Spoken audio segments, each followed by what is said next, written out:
This is the real Take two. this is take two of this one of you being so willing to do this sort of video. You're format. still welcome.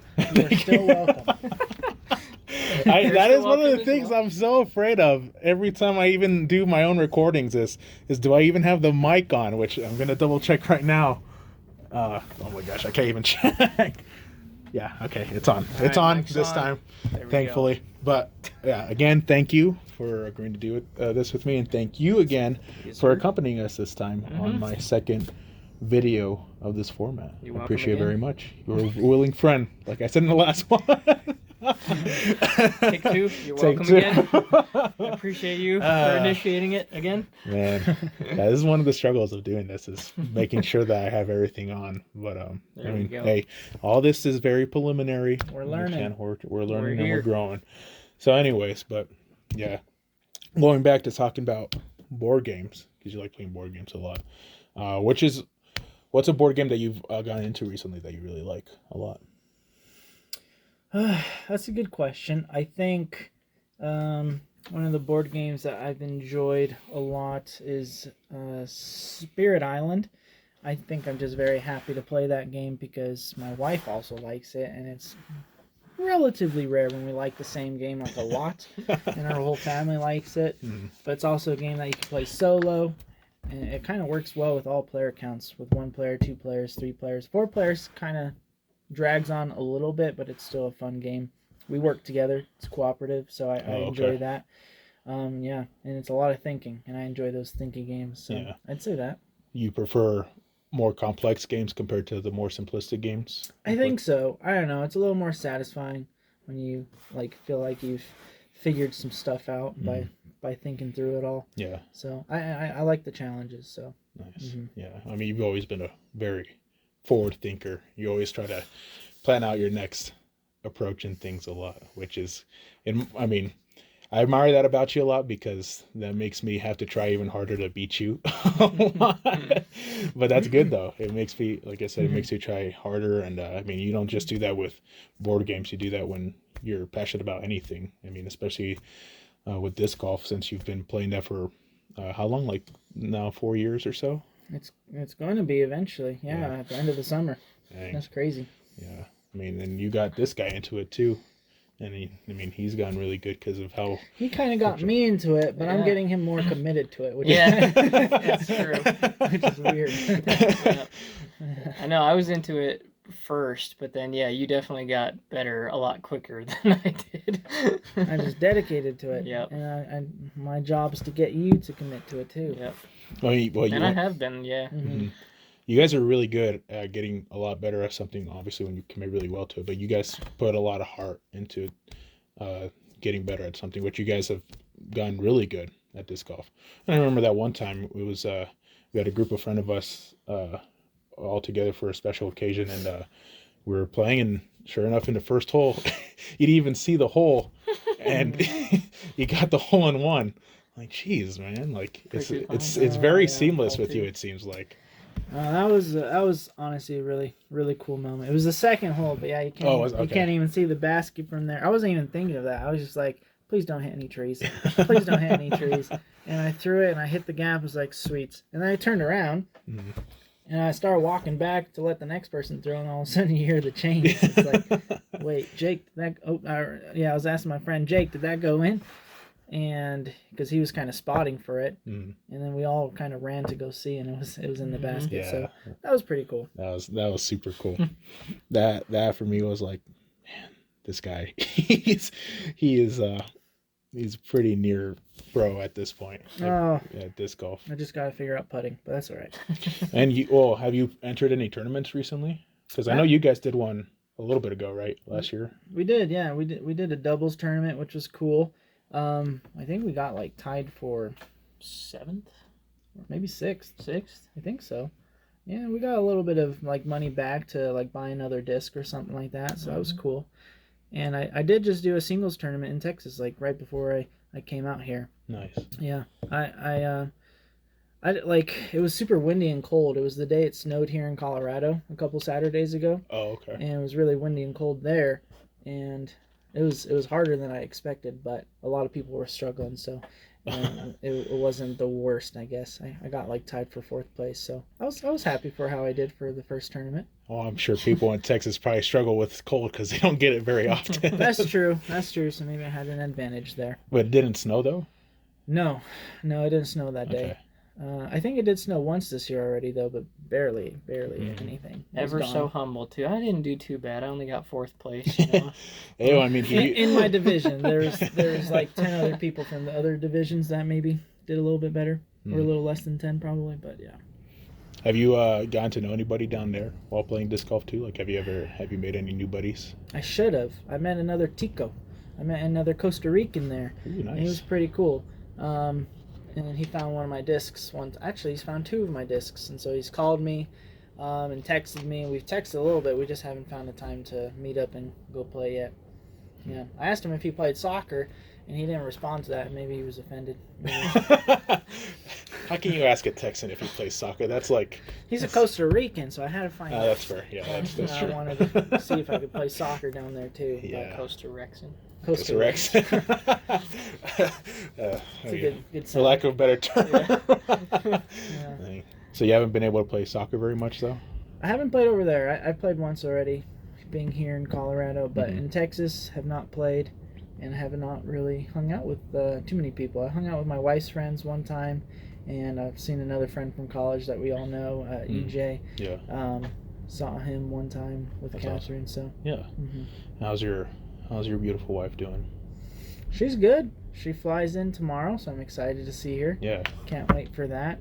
She's finishing up her last year of school, and she's excited to be done. And I know it's like put a lot of stress on her, so I'm excited for her to get through it all too. But Yeah.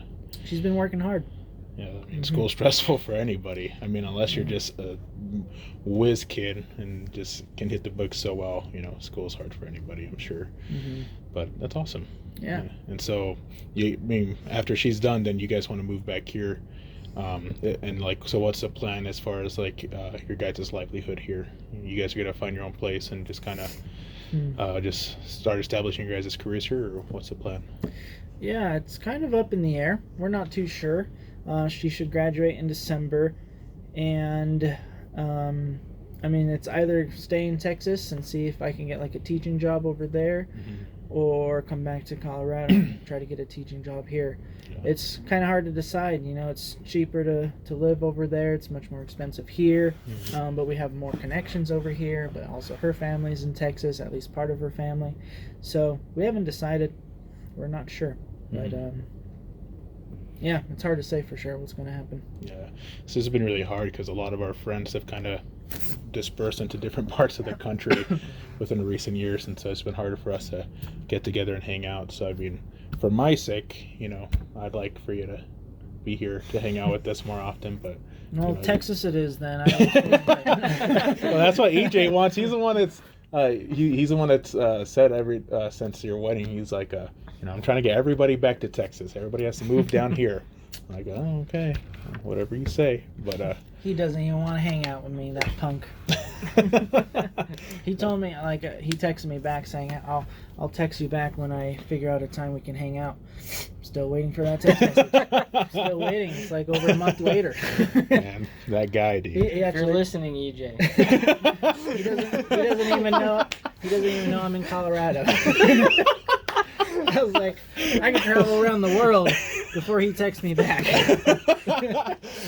EJ, if you're listening to this, and he is calling you out on the internet, dog, you got to get to those noties fast, man.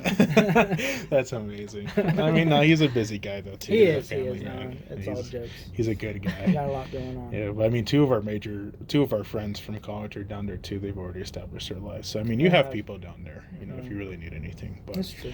I mean, that's just how life goes. Things happen, and life should start developing. Wherever they can, and you just got to try to make the most of the times you can spend with people when you can. So, but I'm grateful that you're here right now, and that you're doing this with us, and Yes. just kind of chopping, or what is it? I look at you like, I don't know Busting what you're trying chops. to... There you Busting chops. That's There what it I'm is. trying to say. Yeah. Man, gosh, Yeah. I'm very bad at You're this, good, guys. you're good, man. You're good, Yeah, you're good. I'm happy to be here. So thanks for having No, me. I appreciate you. Yeah. So, and how's your career going so far? Work has been a little complicated. Not really what I expected, to be honest. Yeah, I got into a program to teach, and I graduated. And since then, I've just been subbing. And subbing has been nice here in Colorado. I mean, mostly just because of the pay and the convenience of all the locations. Like, I'm in between a few districts, so I have many different options of schools to go to every day. And it's nice being able to control your own schedule. I've enjoyed that a lot because I'm able to work around, where I want to maybe play disc golf one day. Like, okay, well, I'm going to be subbing in that, like in this area, so I can try out this other course or whatever. And it's just been really cool to take advantage of that freedom. And plus, the pay is like pretty decent over here. But in Texas, it's been a little slow. I haven't gotten that many opportunities yet for the sub offers, just because all the places are a little farther, and the company that I got hired in doesn't have as many connections, I guess. So, but I finished applying for another district that's closer to where I live, so that will hopefully give me more options to sub in. But it's been a little slow, and yeah, and like the goal is to become a teacher, and I'll probably need to get on that for next year. It's just been a little weird right now with like getting married and moving, and then not even sure where we're going to move again. Like if we're going to stay in Texas or come back to Colorado. It's kind of hard. So that's the nice thing about subbing, is just it's so flexible, and you can kind of, I guess, just leave whenever you want. Whereas teaching is just a much bigger commitment. So Right. So yeah, and I'm a little, if I'm being honest, I'm scared for when that's going to happen, just because I feel like it's going to be a much bigger jump. Subbing is giving me more classroom experience, which has been nice, but I still feel like it's just going to be a huge jump, having all that responsibility and hearing all the stories of teachers being like burnt out and stressed and stuff. I think about that a little bit, so I'm kind of like really enjoying my time subbing and delaying all of that to come. But I'm sure once I get into it, I'll learn. I'll get better. Yeah. Oh, yeah. I mean, obviously probably the most comfortable way to kind of just ease into, accepting more responsibility is just taking your time and just kind of making sure you're adapting, more to, more scenarios in a classroom and stuff like that, and developing more skills and whatnot. And yeah, with everything you've gone through in the last couple of months, like you said, it's understandable that you're just trying to take it as slow as possible and trying to make sure you're really comfortable in, doing the best that you can, not trying to like overwhelm yourself or anything like that. So, Yeah. I mean, that's good. And that's something that I've thought about with you too, because I'm I scroll through Twitter and Reddit, fairly often, and I've come across some stories sometimes where, teachers eventually do get burnt out because, kids can be awesome, but sometimes, they can be a little bit overwhelming too. And so, I guess I'm kind of curious. Have you like thought about any sort of like skills, or develop any skills, or thought about any way that you would kind of just conduct yourselves in a way to kind of help yourself in situations where you might feel that things might be getting a little bit overwhelming in work? I think it's kind of hard as a substitute teacher to deal with classroom management and like the behavior issues and all that, and especially just me. I think that's something I've always struggled with, just because I haven't been the most assertive of people. And I think like those people who are able to just be kind of strong and confident with how they talk, they can kind of take control of something a little more easily, I suppose. And that's something that I need to learn, is just to be a little more stern, and just kind of learn some of those skills of how to be assertive, because it'll pay off, because through subbing, like kids take advantage of subs kind of like too often. Unfortunately, there's less schools than I wish there were, where a lot of the students are just like excellent behavior and listening to everything the sub says. Mm-hmm. Most schools I've been to, the students, I don't know, it takes a while to get their attention. They don't really care about what you're saying. They'll talk back to you. They'll misbehave. I mean, like, there's a few students in every classroom. Mm-hmm. So it's been very few schools where I've seen like a whole classroom like actually trying to listen and be respectful and stuff. Yeah. There's always a chunk of students who do that, but as a classroom whole, it's hard to find that. Mm-hmm. So anyways, it's hard as a sub because you don't have like I guess that trust with those students, you know, because you're just kind of a stranger to Mm-hmm. them, and so they don't really take what you say seriously. And so like I think one of the best things to do that I want to continue getting better at and I'm excited for when I'm a teacher is to just, you know, build that trust with students and build those connections, is like when students are misbehaving, to just try to talk to them one-on-one rather than call them out in front of the class or whatever. See what's going on. Most of the time when they are acting out, if not all of the time, it's not usually because of you. And you know, I'm a sensitive person. I'm like a words of affirmation kind of person. So like, you know, I can get hurt kind of easily based off of what students are saying, but that's been helpful for me to realize. My mentor showed me that and taught me that when students are lashing out, it's not because of you. It's because they're dealing with something. They're going through something hard and negative, and they just need a little more care and attention. And I think that's huge. You know, it takes a lot of stress off of me. You know, I don't have to be thinking negative thoughts like, oh man, I'm such a bad teacher or a bad person. Like, I'm making this person feel like awful. Like, no, like they're just dealing with something. They just need someone to talk about it with. Yeah.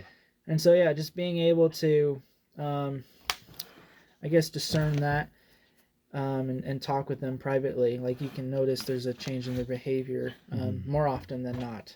But again, it's still kind of hard as a sub, you know, because it's hard for them to let you in order to have those kind of conversations, and you don't always see the differences right away. You know, so I'm not always the most encouraged, but I trust, you know, as a teacher, and I can tell with my mentors, with the students who lash out, my teacher's just able to talk to them.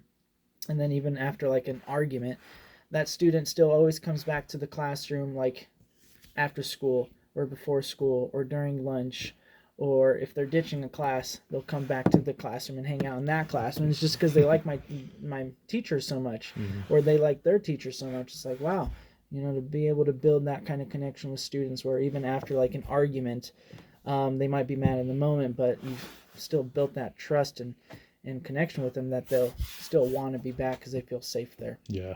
I think one of the underrated things about handling situations with students is consistency.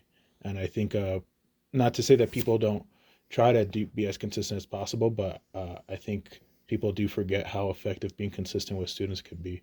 And I mean, that's a fair point because, you know, yeah, like you're saying, you know, students could be going on with whatever they could be going on outside of the classroom walls and stuff. And unfortunately, you know, they might not have people outside the walls of school to, you know, properly confide in and just talk about what they're going through and whatnot, you know. And sometimes unfortunately, you know, that responsibility is put on the teachers, you know, either because the parents aren't capable for one reason or another, or the kids just don't have a capable adult figure in their lives. And so I'll say from my perspective that teachers are very underappreciated.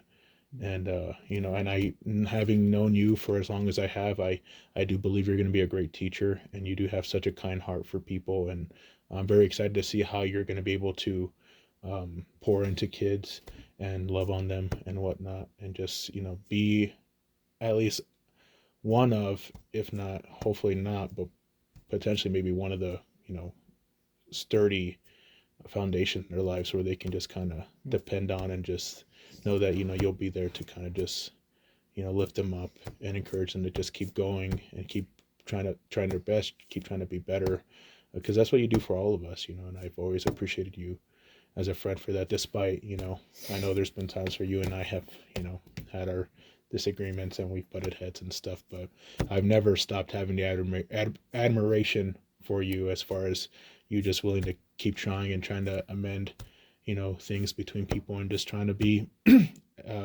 as big as much of a support for people as possible. And so I appreciate you for that. And Thank you. of course, and I guess I'll ask this: what is a particular experience that you've had with a student or with students that you've had so far that you feel really encourages you to keep being a teacher or continue to teach kids and try to be a teacher here soon? Man, I guess what I'm thinking of are two different things. So for my program where I was studying to get my teaching license, my last semester I mentored at a high school, and it was that mentor that kind of taught me again to not take things personally. They're usually dealing with stuff. There was some awesome students at that school, and I don't know if I necessarily saw all the impact right then and there, but I was only there for one full semester. And I was there for 3 days a week for half of that semester, and then every day of the week for the second half of the semester until I graduated. But I graduated in December, and the students graduated in May. I was in a math class of some seniors and juniors and stuff. So some of them graduated in May, and I told them that I would want to come back to their graduation. And so I came back after like 5 months of not seeing them, and like two cool things kind of happened, but just like after 5 months, seeing how excited some students were to just kind of see me again, like some of them just greeted me with like just big hugs, and I was just like so thrilled. Like it was just such a cool feeling, and also I was so proud of those students who continue to push through and graduate. It was just a really cool feeling, like after 5 months and only being there for a few months and, not even being like the main teacher. I was just, I was an intern, but like I still was able to make enough of an impact on them to where they were just like genuinely excited to see me again. That was cool, like I don't know if, we don't realize our importance all the time. And so that kind of happens later, and we really make a difference in their lives. And then also what one of the students told me, I think she was a junior there. She was also very happy to see me, and she just told me this, which I think I needed to hear.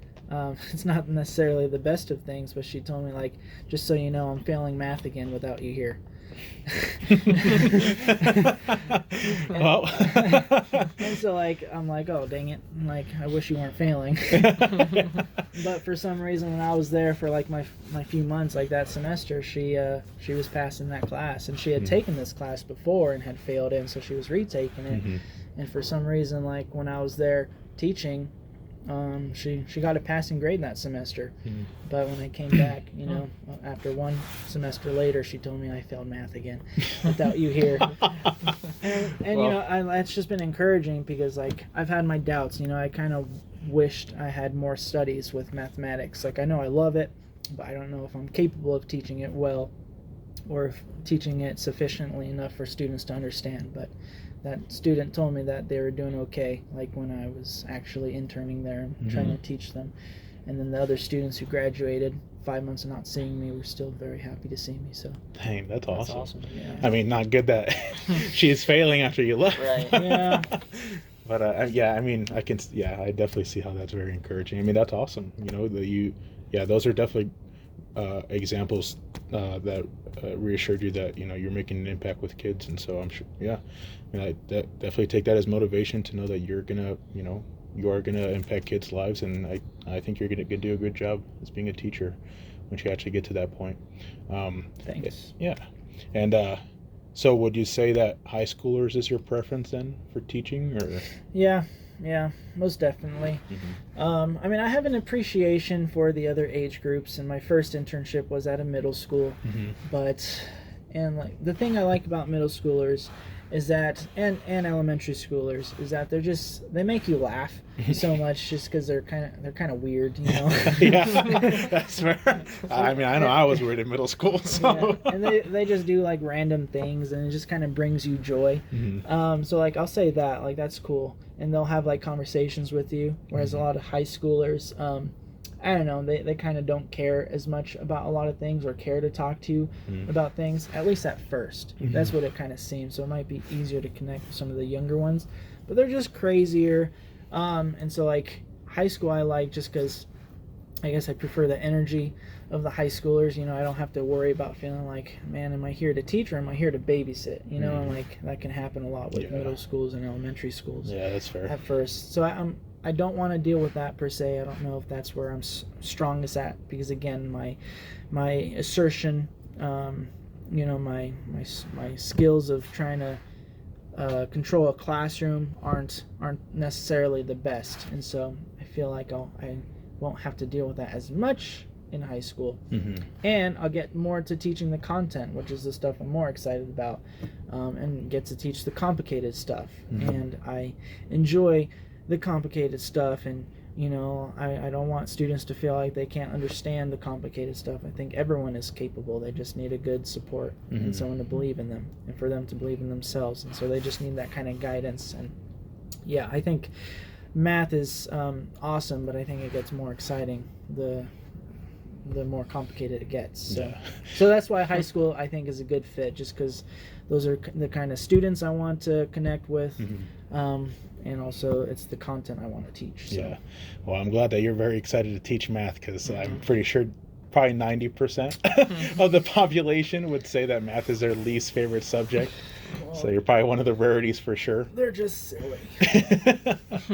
Well, I'll ask you one more question, and I think this is probably the deepest one. But I would say that we all have similar core beliefs, or we draw our beliefs from a similar source. So how do you conduct yourself and try to at least reach out to your students based on where you receive your core beliefs from? How do I reach out to students? Yeah, or how do you, how do you try to approach your students when you're trying to interact with them based on your beliefs? Well, it's a good question. And I don't know if I have a great answer right now, just because my experience with teaching is still just fairly minimal. I did a couple internships, and I've just been kind of subbing, and I haven't assumed the major role, the main role, I guess I should say, in a classroom, at least not for long. So it's hard for me to answer that well, but I guess I can answer it partially with how I believe my core beliefs can make an impact. Is that, and I would hope anyone feels the same like this. I don't know if it's necessarily just because of my core beliefs, but I have a heart for those who feel left out, for the outcasts, for people who don't believe in themselves or who get made fun of, like those kind of people. I don't want them to believe that they just aren't worth anything or aren't capable of achieving anything.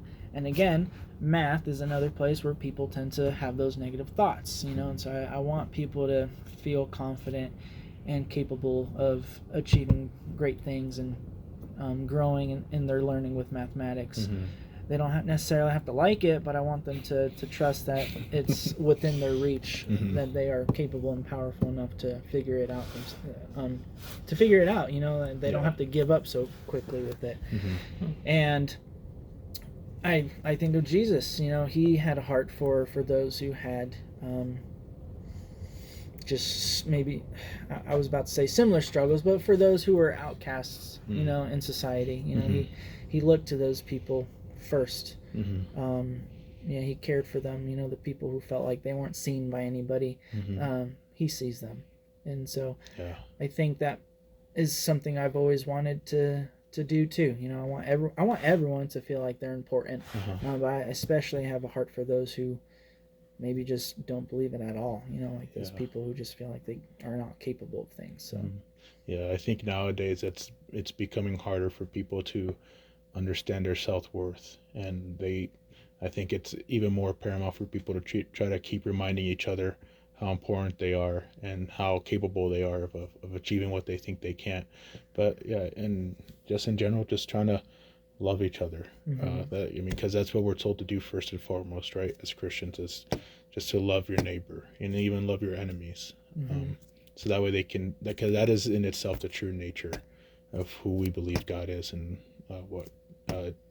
who Jesus was, and how he tried to conduct himself here as both human and deity and whatnot. Being able to understand the human, while still having the divine nature to love everybody regardless of their circumstance. So that's awesome. Well, I appreciate that, and Thank you.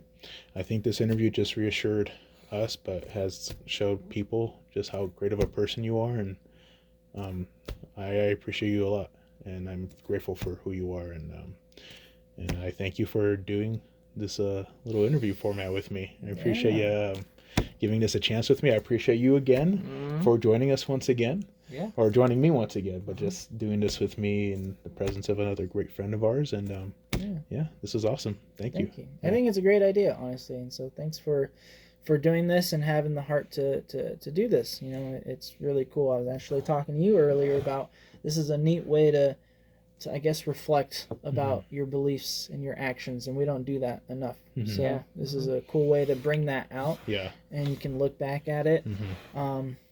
And it's just a way of connecting. That's the whole point of what I'm trying to.